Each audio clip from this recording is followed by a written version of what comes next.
Hello and welcome to another Inked Editorial. I love Superman. In general, I just love what the guy stands for, who he is, and how well he represents what I think the DC Universe should be as a whole.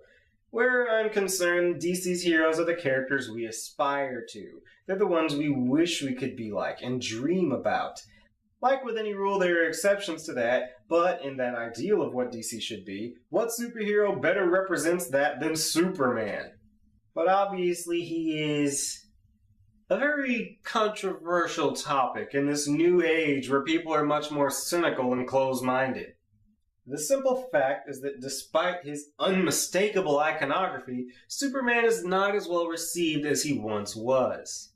So let's just take a minute to dive into why he's so debated, shall we?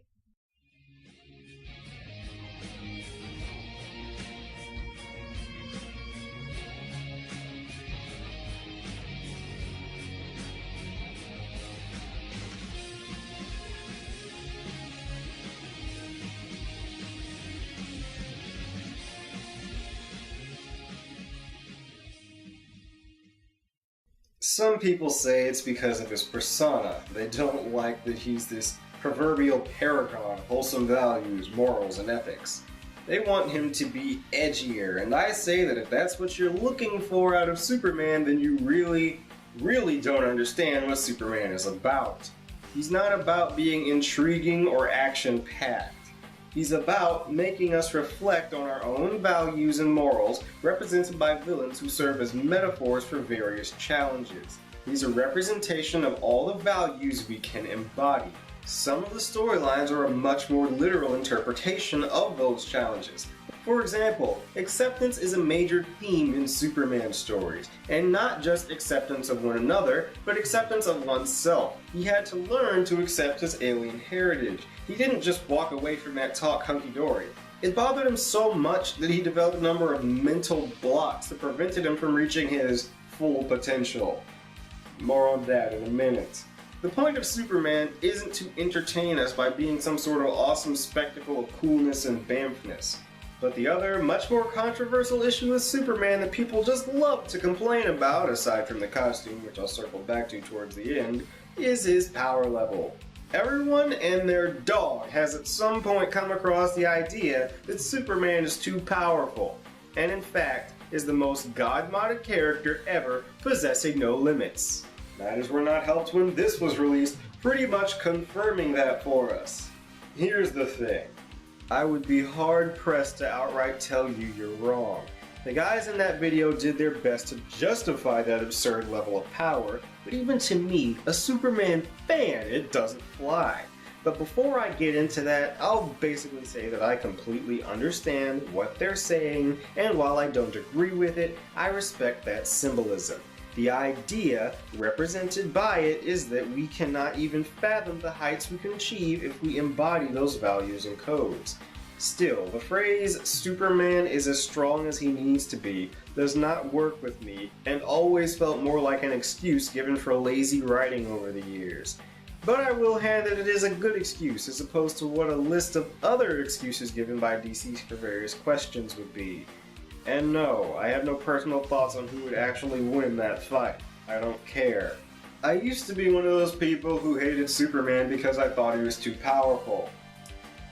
Then I did some thinking and I realized something. I was blaming a character who was totally likable for the faults of years of lazy writers who just don't get him. I started reading Superman comics and finding a lot of really cool stories, but I couldn't get over that whole inconsistency thing. I hated it.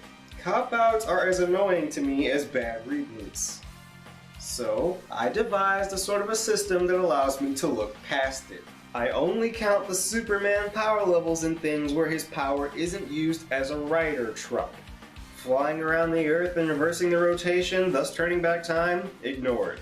Healing coma, ignored. Spending time in the sun and being able to tow planets around, ignored. Beating Brainiac, the most intelligent creature in the known universe, by punching him a few times and then kicking him in the head, oh yeah, ignored.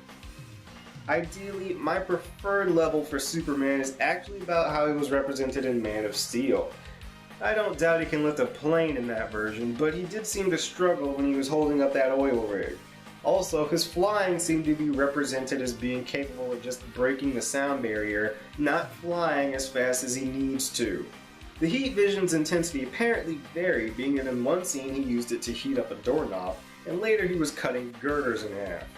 The super senses had their limits, but also had their uses. I'm pretty sure he can't still breathe in space without an apparatus, and doubt he can see over greater distances than a couple miles. The closest version of this I can find in the comics is, well, it's hard to say, it's too inconsistent. But here's the thing, Superman's power level really doesn't matter. Let's explain it like this. There is a Superman somewhere in that 75 years of continuity for everyone. Whether you like the Superman that can push planets out of orbit or the one who struggles to lift a plane, it doesn't matter. Superman's power level has been so inconsistent over the decades that it's short-sighted at best to say that you can't find one with a power level you're comfortable with. Now before we wrap this up, I want to briefly talk about the costume. Every idiot who ever calls it underwear on the outside, shut up. They're wrestling trunks.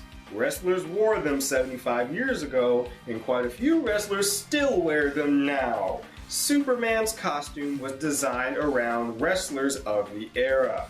2. Aside from making him look aerodynamic, and yes, I'm aware of the physics of how that doesn't work, I don't care, the cape is a social thing. Krypton has a cape culture. Everyone wore the things. They were symbols of status as well as of one's family lineage. And to those who complain about capes in general, they actually do have a couple of practical uses. Let's look at Batman, for example. Batman is the best example, in fact. Aside from using his cape to glide, Batman also uses his cape to stun and disarm adversaries, which is a skill he uses based on a real-life martial art used for the exact same purposes. And 3. Superman does not look right in a mask. They've tried it before. The fact that he doesn't wear a mask is a metaphor anyway. It's a statement about how people perceive things. If you want another example, check Batman Year One. Before the Bat gimmick, Bruce would go around as just a guy with a scar. People perceive things the way they want to believe them. They allow themselves not to know things as a result of this. It's practically a subconscious decision. That, and Superman also wants people to know his face. It makes people feel more secure to know that justice has a face, let alone such a welcoming one. So in short, leave his costume alone. And that is all I have to say on the matter. So without any further ado, this has been an Inked Editorial with your host, the Ink Critic. You've been watching a That Rule production. You're awesome in the end.